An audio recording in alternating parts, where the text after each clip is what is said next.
नमस्कार मु अर्जित महांती आदर्श फाउंडेशन तरफ आपण मानक समस्त स्वागत। आज एक दुखद समय जे एक तुलसीपुर ग्रामर मार्साखाई अंचल तुलसीपुर ग्रामर जड़े व्यक्ति ना कौन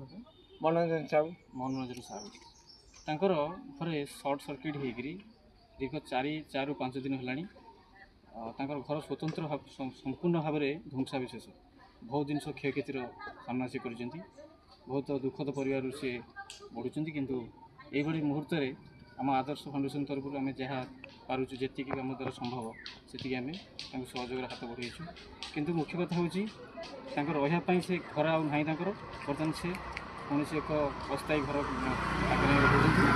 जमीक से घर खायापी सेमती सक्षम नुहति तेणु बर्तमान मुझे कहबी कि आम ओडिशा सरकार द्वारा जहाँ सहयोग हो पार यथा संभव सहयोग हाथ बढ़ातु एवं आवास भली एक गृह निश्चित भाव में प्रदान करूँ। तेणु आगर कौन जदि कौन त्रुटि बुझी थी आप निश्चित भाव में तदारख करूँ